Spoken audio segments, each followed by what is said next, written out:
हरिः ओं धन पशुपुत्र मित्र వనితాగృహకారణభూతమైన ఈ తనువుననున్న జీవుడు పదంపడి ఎట్టి శరీరమెత్తి నన్నును అనుగతమైన కర్మఫలమందకపోవగరాదు మిన్ను ప్రాకిన భువి దూరి నందిశిలకేగిన ఎచటనైన దాగినన్ గృహమందు వర్తించు గృహమేధులగువారు మహిత ధర్మార్థకామముల కొరకు సంప్రీతులగుచు తత్సధనానుష్ఠాన నిరతులై వేద నిర్ణీభూత భూరి భగవస్సుధర్మ తద్భక్తి పరాంగుఖులై దేవగణములనను దినంబు భజింపుచును భక్తి పైతృక కర్మముల్ చేయుచునెప్పుడు శిష్టచరుతులగుచు తగ దేవపితృసువ్రతాఢ్యులైన కామ్యచిత్తులు ధూమాది గతుల చంద్రలోకముల జంది పుణ్యంబులుప్తమైన మరలి ఒత్తురు భువికి జన్మంబునొంద పరికింపన్ నిజవర్ణ ధర్మగరిమన్ బాటిల్లు పంకేరుహోదర విన్యస్త సమస్త ధర్మముల శాంతస్వాంతులై సంగమం పరివర్జించి విశుద్ధ చిత్తులగుచున్ పంకేజపత్రేక్షణేతర ధర్మైక నివృత్తులై సతతముందైచారి చింతింపుచున్ సకల స్థవర జంగమ ప్రతతి కించర్చింప తానాఢ్యుడై అకల శృతి గర్భుండు పరముడు ఎన్నై అయినట్టి ఈశుండు సేవక యోగీంద్ర కుమార సిద్ధముని దేవశ్రేణి యోగ ప్రవర్తమై తన్ను భజింపజూపు సగుణ బ్రహ్మంబులీలాగతిన్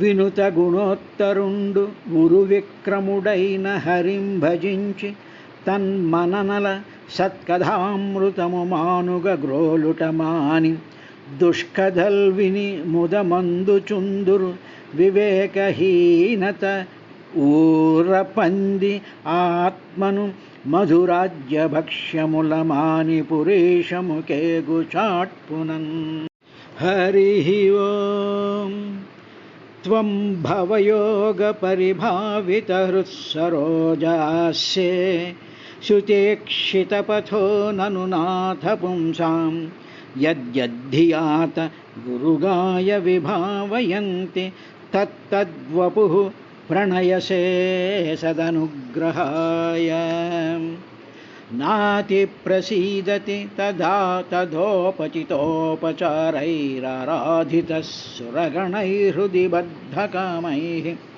యః సర్వభూతదయయా సదలభ్యయైకో నానాజనేష్వవహితః సుహృదంతరాత్మా అంటూ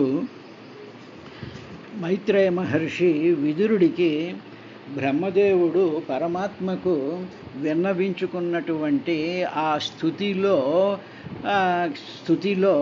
అటు ఋషులకు కానీ అటు బ్రహ్మాది దేవతలకు కానీ అటు సామాన్యమైనటువంటి మానవులలో ఉండేటువంటి కొన్ని అజ్ఞానంతో కూడుకున్నటువంటి ఆ కార్యక్రమాలని తరువాత ఏమి చెయ్యాలో ఏ విధంగా భగవంతుడి మీద శ్రద్ధ కలిగి ఉండాలో అనేటువంటి విషయాలను ఆయన ఎనలైజ్ చేస్తూ పరమాత్మకి స్తోత్ర రూపంగా తన కలిగినటువంటి ఆ బాధని ఆయన ముందు ఎక్స్ప్రెస్ చేస్తూ ఉండేటువంటి విశేషాన్ని చూసాం. సామాన్యమైనటువంటి జీవుడు తాను చేసినటువంటి ప్రారబ్ధ కర్మానుసారం జీవితాన్ని అనుభవిస్తూ జనన మరణాలనేటువంటి దాంట్లో కొట్టుమిట్టాడుతూ ఉంటాడు. అటువంటి వాడికి భగవంతుడి మీద ఉపేక్ష కలుగుతూ ఉంటుంది. కనిపించినటువంటి ప్రపంచంలో ఉండేటువంటి వస్తు సామగ్రి, చుట్టూ ఉండేటువంటి బంధుమిత్ర గణాలతో ఉండేటువంటి బంధాల మీద మోహం ఎక్కువైపోయి భగవంతుడిని పూర్తిగా ఉపేక్ష చేస్తూ ఉండేటువంటి దుర్గుణం ఒకటి, అవిజ్ఞ ఒకటి ఉంటుంది. రెండవది కనిపించేటువంటి ప్రపంచము, వస్తువులు, జగత్తు అంతా కూడా పరమాత్మ యొక్క స్వరూపమే అనేటువంటి దాన్ని వాడు కన్విన్స్ అవ్వడు.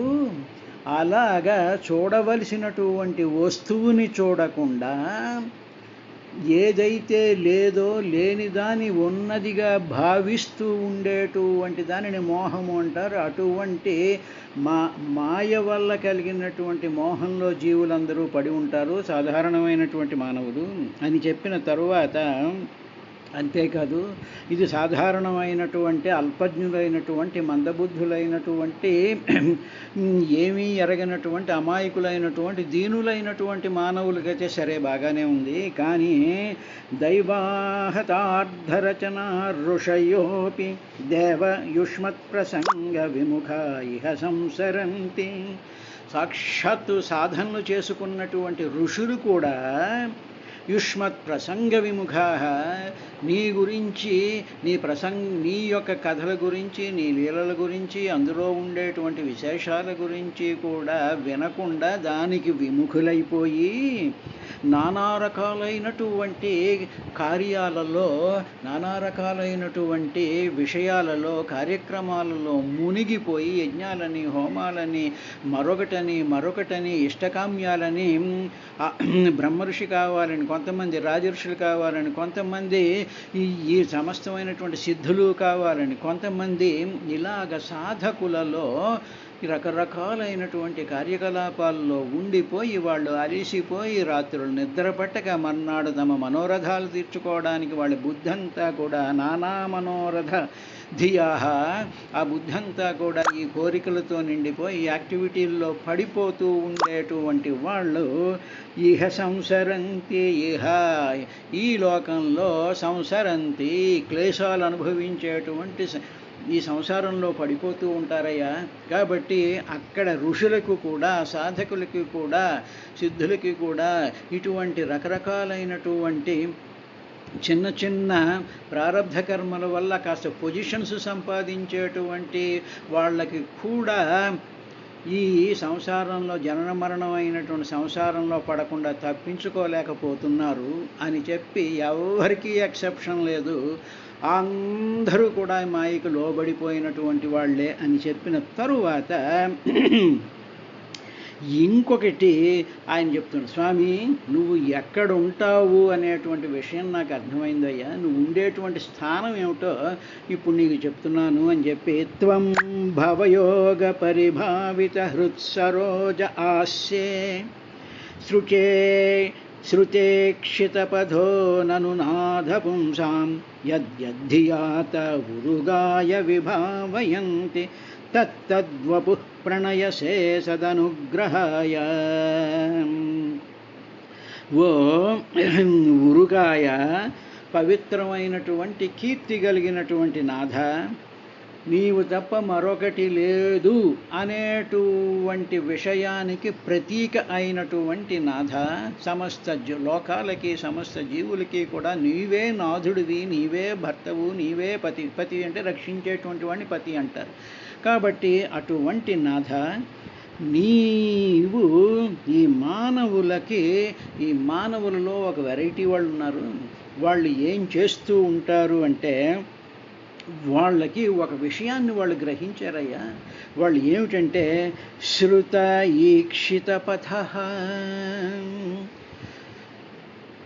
నీ కథలకి, నీ గురించి, నీ యొక్క ఆ అసలైనటువంటి ఆ సత్యం, జ్ఞానం, అనంతం బ్రహ్మ, నిత్యం, ముక్తం, శుద్ధం, బుద్ధం అనేటువంటి ఆ పరమాత్మకు సంబంధించినటువంటి విషయాలను శృత, అది వింటారు కొంతమంది.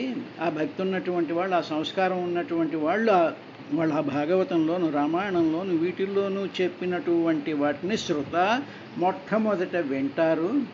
విన్న తర్వాత ఇదేదో బాగుంది అని చెప్పేసి అక్కడి నుంచి ఉపేక్ష చేసి వాళ్ళ కార్యక్రమాల్లో పడిపోరు. విన్నటువంటి దానిని ఈక్షిత పద, ఆ విన్నటువంటి దానినే ఒక మార్గం కింద ఏర్పరుచుకుంటారు. ఈక్షిత అంటే దర్శిస్తారు అన్నాడు. వింటే దర్శించడం ఏమిటండి? ఒక మాట విన్నాం అనుకోండి, దాన్ని దర్శించడం అంటే ఏమిటి? అంటే ఏమిటన్నమాట, వినికిడి వల్ల, వినడం వల్ల భావము ఏర్పడుతుంది, అంటే దృశ్యము ఏర్పడుతుంది. అనగానే ఉదాహరణకి ఆకాశంలో విమానం వెళుతోంది అన్నాం అనుకోండి, మాటే విన్నావు, గదిలో ఉన్నావు, నువ్వు పైన చూడటం లేదు, ఆకాశంలో విమానం వెళుతోంది అన్న మాట విన్న వెంటనే నీకు ఆకాశంలో విమానం వెళ్ళడం అనేటువంటి ఒక ఈక్షణం అంటే దృశ్యము, ఆ దృశ్యం కనిపిస్తోంది కదా. కాబట్టి వినడం వల్ల నీకు దృశ్యం వస్తుంది తప్ప దృశ్యం వల్ల నీకు వినడం రాదు. కాబట్టి నువ్వు వినాలి. కాబట్టి శృత ఈక్షిత పథ, అలా వినడం వల్ల చూచుట అనేటువంటి పదం ఒక మార్గం ఏర్పడుతుంది. అందువల్ల భాగవత శ్రవణం, పురాణ శ్రవణం, శృతి శ్రవణం, స్తోత్ర శ్రవణం, కీర్తన శ్రవణం అనడానికి కారణం ఏమిటంటే ఆ వినడం వల్ల మనకి చూడబడేటువంటి ఒక మార్గం ఏర్పడుతుంది. నీలో ఉండేటువంటి గొప్పతనం ఏమిటంటే, ఉరుగాయ పవిత్రమైనటువంటి కీర్తి గలవో నాథ, ఇలాగ వినేటువంటి భక్తులకు పుంసాం శృతేక్షిత పదో అనునాథ పుంసాం, అలాగ విని మనసులో భావం ఏర్పరచుకునేటువంటి భక్తుల దగ్గర అంటే ఏమిటనమాట, వాళ్ళకి ఇంట్రెస్ట్ కలిగిందనమాట. కలిగి దానికి సంబంధించినటువంటి ఆలోచనలను, భావనలను, దృశ్యాలని, ఆనందాన్ని దాన్ని ఏర్పరచుకుంటూ ఉన్నాడనమాట. అంటే వినడమే కాదు, దానివల్ల ఈ పదాన్ని, ఒక మార్గాన్ని నీకు అన్వయించుకుంటూ దానిని అనుసరించాలి అనేటువంటి ఒక మార్గాన్ని ఏర్పరచుకున్నటువంటి భవయోగ పరిభావత్ హృత్సరోజ, అలాగా భావయోగ, అలా వినడం వల్ల నీ యొక్క భావముతో కలిసి భావయోగ, అటువంటి వినడం అనేటువంటి దానివల్ల వాళ్ళలో కలిగినటువంటి భావంతో వాళ్ళ మనసు, వాళ్ళ హృదయము, వాళ్ళ ఆలోచనలు యోగా కలిసిపోతాయి. అప్పుడు వాళ్ళకి ఇంకో వేరే ఆలోచన ఉండదు. ఎందుకంటే నీ గురించి వినినటువంటి ఆ పలుకులలో ఉండేటువంటి భావాన్ని దర్శించి, అది చూసి కాకుండా యోగా దానితో కలిసిపోయి భావయోగ పరిభావిత, అలాగా కలిసిపోయి దానిని పరిభావిత, ఇంకా బాగా భావయోగ పరిభావిత, ఇంకా బాగా భావాన్ని మనసులో నింపేసుకుని ఉన్నటువంటి వాళ్ళ యొక్క హృత్సరోజ ఆస్యే, అలాగ నింపుకున్నటువంటి వాళ్ళ యొక్క హృదయము అనేటువంటి సరోజమునందు ఆస్యే నీవు నిలబడి ఉంటావు.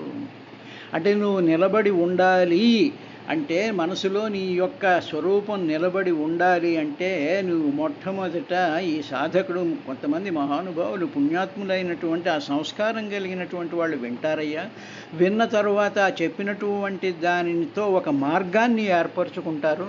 ఆ మార్గాన్ని ఏర్పరచుకుంటూ అందులో నీ గురించి చేసినటువంటి వర్ణనల యొక్క భావాన్ని ఏర్పరచుకుంటారు. అంతటితో సరిపోదు, ఆ భావంలో వీళ్ళు ఆ భావాన్ని తమలో కలిపేసుకుని, ఆ కలిపేసుకున్నటువంటి భావం అంతటినీ కూడా వాళ్ళ హృత్ సరోజంలో నింపేసుకుంటూ ఉన్నప్పుడు, అప్పుడు నీవు హృత్ సరోజ ఆస్యే, అప్పుడు వస్తా. ఆస్యే అంటే హాస్యే నను అంటే నిశ్చయంగా వచ్చి కూర్చుంటావు.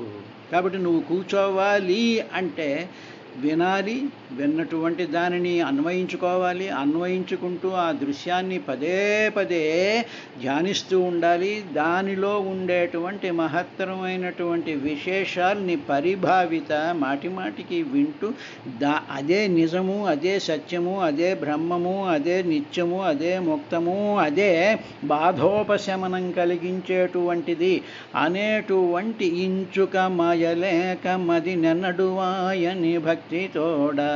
అలాగా దాని మీద శ్రద్ధ కలిగినటువంటి వాళ్ళ యొక్క హృత్సరోజాసేనను నిశ్చయంగా ఉంటావు. నెంబర్ 1. ఇక రెండవది ఏం చేస్తూ ఉంటా, అటువంటి భక్తులకి, అసలైనటువంటి ఆ విధంగా ఉండేటువంటి భక్తులకి యత్ యత్ వాళ్ళు యత్ యత్ ఏ ఏ వపుహు ఏ రూపంలో వాళ్ళు కావాలని కోరుకుంటారో, నిన్ను విభావయంతి భావన చేస్తూ ఉంటారో, అప్పుడు తత్ తత్ ఆ రూపంతో సత్ అనుగ్రహాయ అటువంటి సత్పురుషులకు అనుగ్రహించడంగా ప్రణయసే నువ్వు ప్రకటితమవుతూ ఉంటావు. ఉదాహరణకి భాగవతం వింటున్నావు అనుకోండి. భాగవతం వింటూ ఉన్నప్పుడు శ్రీకృష్ణుడు ఇలాగ పాక్కుంటూ వెళ్తూ ఉన్నాడు, అక్కడ ఉండేటువంటి కొండను బద్దలు కొట్టాడు అనేటువంటిది విన్నాం అనుకోండి. అంటే అప్పుడు ఏం చేయాలన్నమాట, శ్రీకృష్ణుడు పాకుతూ ఉండేటువంటి ఆ దృశ్యాన్ని మనసులో ఆలోచించుకుంటూ అక్కడికి వెళ్ళి ఆ కర్రేదో తీసి ఆ కొండను పగలగొట్టినట్టు అనేటువంటి భావాన్ని ఆ దృశ్యం మనకు ఏర్పడుతోందిగా వింటూ ఉంటే. అలా ఏర్పడుతూ ఉన్నప్పుడు ఆ కృష్ణుడు ఎవరు, ఆ కొండ ఎవరు, ఆ కొండలో ఉండేటువంటి పాలు నేలపాలు అవడం ఏమిటి, కొండ ఏమిటి, పరమాత్మ పాకుకుంటూ వస్తాడు అంటే సర్వవ్యాపకుడైనటువంటి వాడు ఒక రూపాన్ని ధరించి ఈ విధంగా వచ్చి కొండలు అంటే శరీరాలనేటువంటి వాటిని బద్దలు కొడితే అప్పుడు భక్తురాలైనటువంటి యశోద తన్ని ఎత్తుకుని హృదయంలో కలిపేసుకుంటుంది అనేటువంటి ఆ కథలో ఉండేటువంటి అంతరార్థాన్ని హృదయంలో పూర్తిగా నింపుకుని పరిభావిత హృత్సరోజ, అలాంటి భావమే నా మనసులో నా హృత్సరోజంలో నిలబడిగా ఉన్నప్పుడు అప్పుడు నువ్వు బాలకృష్ణుడి కింద ఉండి అనంతమైనటువంటి ఆత్మస్వరూపమైనటువంటి జ్ఞానస్వరూపం కింద విలసిల్లుతావయ్యా. కాబట్టి వినేటువంటి భక్తులు యతి యతి వపుహు వాళ్ళు ఏ ఏ రూపాలనైతే విభావయంతి భావన చేస్తూ ఉంటారో తత్తత్ తత్తద్వపుహు తత్తత్ ఆయా శరీరాలతో ప్రణయసే సదనుగ్రహాయ అటువంటి వినాలి, విని దానిని ఆచరించుకోవాలి, దానిని మార్గాన్ని చూస్తూ ఉండాలి, దానిని భావం కింద మార్చుకోవాలి, భావంలో ఉండేటువంటి దాన్ని నిలకడగా ఉంచుకోవాలి అనేటువంటి ఇంచుక మాయలేక మది నెన్నడువాయని భక్తితోడ వర్తించుచునెవ్వడేని హరి దివ్య పదాంబుజ గంధరాశి సేవించున తండెరుంగు అరవింద భవాదులకైన దుర్లభోదంచితమైన ఆ హరి ఉదార పరాక్రమ మార్గము.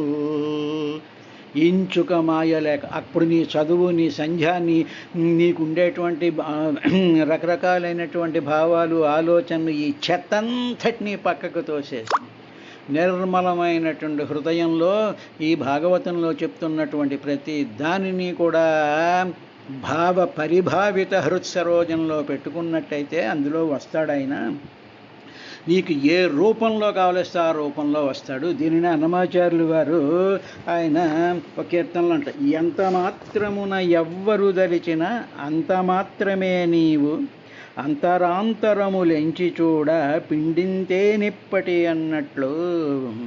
అంటే ఎంత మాత్రమున ఎవరు దలిచినా, ఎంత మాత్రం ఎవ్వరు దలిచినా, ఎవరైనా సరే ఆయన్ని తలుచుకుంటూ ఉంటే అంత మాత్రమే నీవు అంత మాత్రంలోనే ఉంటావు. వీడేదో మనకి 10 రూపాయలు ఇస్తాడు అని నువ్వు అనుకుంటే నీకు 10 రూపాయలు ఇచ్చేటువంటి వాడి కిందే కనిపిస్తాడు అంతే. కాబట్టి నీవు తలుచుకోవడం అనేటువంటి దాంట్లో నీకు ఉత్కృష్టమైనటువంటి బలమైనటువంటి భావం నీకు కలగాలి అంటే పూర్తిగా వింటే అసలైనటువంటి స్వరూపాన్ని తలుచుకున్నట్టయితే, స్వామి నాకు ఈ జనన మరణాల వ్యవస్థ, ఈ సుఖదుఖాలు అనుభవించేటువంటి స్థితి, ఈ సేవా కార్యక్రమాలు, ఈ గుళ్ళు, ఈ గోపురాలు, ఈ ఆర్భాటాలు, ఈ అతిశయాలు, పూజలు ఇవన్నీ నాకు అక్కర్లేదు, నాకు కావలసినటువంటిది నువ్వే అనేటువంటి భావనలో నువ్వు ఎంత మాత్రం తలుచుకుంటే అంత మాత్రమే నీవు. మాకు ఇవే కావాలి అనుకుంటే అవే కళ్ళజోళ్ళ కింద మరోటి కింద నీకు కనిపిస్తూ ఉంటా, అంతే. నీకు అంతకు మించి నీ బుర్రాదు కదా. అంతరాంతరములించి చూడ, అంతరాంతరాలని కానీ ఆ పరమాత్మలో ఉండేటువంటి భావయోగ పరిభావిత దానిని కానీ ఎంచి చూస్తే నీకు అంతగానూ కనిపిస్తూ ఉంటాడు పరమాత్మ అని చెప్పి, నీ వలన కొరతే లేదు మరి నీరు కొలది తామెరవు. నీ వలన కొరత లేదు, కొరతంతా ఎక్కడుంది? మా వల్లే ఉంది. కాబట్టి నేను ఎంత స్ట్రాంగ్గా, ఎంత శ్రద్ధగా, ఎంత అమాయకత్వంతో, ఎంత నిరంతరము నువ్వే కావాలి అనేటువంటి భావం నీలో ఉండి ఈ మిగతా చెత్తంతటిని కూడా తుడిచి పారేస్తే నీవు అంత గొప్పగా, అంత తేజస్సుతో, అంత మహత్తరమైనటువంటి ప్రభతో నువ్వు వెలిగిపోతూ ఉంటావయ్యా అని తత్తద్వపు ప్రణయసే సదనుగ్రహాయ. అలాగా నీవు ఆయా రూపాల్లో కనిపిస్తూ ఉంటావు మహానుభావ అని చెప్పి బ్రహ్మదేవుడు ఆ పరమాత్మ యొక్క అసలైనటువంటి తత్వాన్ని, తరువాత భక్తుల యొక్క కెపాసిటీని, భక్తుల యొక్క ఆ సంస్కారాన్ని బట్టి ఆయన చెప్పాడు. ఇది అయిన తరువాత, స్వామి నిన్ను ఇందాక ఋషులై, అంతకుముందు మామూలు మనుషుల గురించి చెప్పాడు. మనుషులు ధనము, పశువులు వీటి మీద పడిపోతూ ఉంటారు, నిన్ను ఉపేక్ష చేస్తూ ఉంటారు, వాళ్ళకి చాలా జన్మరణాలు తప్పవు, వాళ్ళని చూస్తే నాకు మే మనహసీదంతి, నా దుఃఖంతో నిండిపోయింది అన్నాడు. తర్వాత ఋషులైనా సరే వాళ్ళు ఇటువంటి యాక్టివిటీల్లో పడిపోతుంటే వాళ్ళు కూడా జన్మరణాల్లో పడిపోతూ ఉంటారు. ఇటు ఋషులు మానవులు అయిన తర్వాత మరి దేవతల మాట ఏమిటంటావేమో, దేవతలు కూడా ఇదే పని, వాళ్ళకి కూడా ఈ పాటలు తప్పవు అని తర్వాత శ్లోకంలో, నాతి ప్రసీదతి తథోపి త్వం తథోపచితోపచారైరారాధిత సురగణైర్హృది బద్ధకామైః. సురగణైః బద్ధకామైః హృది బద్ధకామైః. దేవతాగణాలైనా సరే వాళ్ళ హృదయాలలో బద్ధకామైః కోరికలతో నిండిపోయి ఉన్నట్లయితే, నా అతి ప్రసీదతి ప్రసీదతి, నువ్వు వాళ్ళకి చచ్చినా ప్రసన్నుడువు కావు. అంటే ఋషుల్ని వాళ్ళు చేసేటువంటి పనుల్ని తప్పుపట్టడం కాదు, వాళ్ళకి వచ్చేటువంటిది ఏమిటో చూపించారు. అలాగే సురగణైర్హృది బద్ధకామైః నా అప్రసీదతి, ఆ కోరికలతో నిండిపోయినటువంటి దేవతలకైనా వాళ్ళు బద్ధకామైః, వాళ్ళు కోరికలతో నిండిపోయి ఉన్నప్పుడు అప్పుడు వాళ్ళని ప్రసీదతి, నువ్వు వాళ్ళకి ప్రసన్నుడవు కావు. మరి ఎవరికి ప్రసన్నుడు అవుతావయ్యా అంటే, నిన్ను ఎప్పుడూ కూడా హృదయంలో నింపుకోవాలి, నీ పాదాలని నేను ధ్యానిస్తూ ఉండాలి, నీ కథల్నే వింటూ ఉండాలి, నీవే నా హృదయంలో నిరంతరం వెలుగుతూ ఉండాలి అని చెప్పి ఏ మాత్రము మాయ లేకుండా, కోరిక లేకుండా, నిష్కామంగా నీ తలపులతోనే అటువంటి మానవులకి మాత్రమే వాళ్ళ హృత్సరోజంలో ఆస్యేనను నిశ్చయంగా ఉంటావు. అప్పుడు వాళ్ళకి నువ్వు ఏ రూపంలో కావలిస్తే ఆ రూపంలో కనిపిస్తూ ఉంటావు. నాకు ఈవేళ నువ్వు ఇలాగ పూలదండలా కనిపించాలంటే పూలదండలా కనిపిస్తావు, నువ్వు ఇలాగా చిన్న పిల్లాడిలాగా ఆడుతూ రావాలి అంటే ఆడుతూ కనిపిస్తావు, లేకపోతే నువ్వు ఒక పక్షిలా రావాలంటే పక్షిలాగోని కనిపిస్తావు. కాబట్టి నువ్వు అటువంటి భక్తుల యొక్క మనసులలో స్థిరంగా ఉండి వాళ్ళ కోసం నువ్వు ఏదైనా సరే నువ్వు చేస్తూ ఉంటావు. కాబట్టి భావించేవాడి యొక్క మనస్థితిని బట్టి నీవు ఆయా రూపాలతో కనిపిస్తూ ఉంటావయ్యా. తరువాత నీవు సర్వభూత దయా, అలా అని చెప్పేసేసి నీకు దయలేదని మాత్రం అనుకోను. నానాజనేష్వహిత సృహృదంతరాత్మా, నానాజనేషు అన్ని రకాలైనటువంటి జనులు అంటే పుట్టుకయే లక్షణముగా కలిగినటువంటి జీవులందరూ, అంటే బ్రహ్మాది దేవతల దగ్గర నుంచి పిపీలకాది బ్రహ్మపర్యం అంతా కూడా జనేషు. అటువంటి సకల ప్రాణుల యందు అవహిత, నానాజనేషు అవహిత, ప్రతి వాళ్ళ హృదయంలోనూ నువ్వు ఉన్నావు. సుహృంతరాత్మా సుహృత్, తరువాత మా అంతరాత్మ సుహృతు, నువ్వు సుహృతివి, నువ్వు అంటే హితకారివి, అందరికీ హితం చెయ్యడం కోసమని చెప్పి నానాజనేష్వపి, అందరి హృదయాలలో అంతరాత్మలో స్థిరమై హృద్దేశే తిష్టతి అర్జున నువ్వు ఉన్నావు. తరువాత నీవు సర్వభూతదయాయ, సర్వభూతములు యందు కూడా నీకు దయుంది.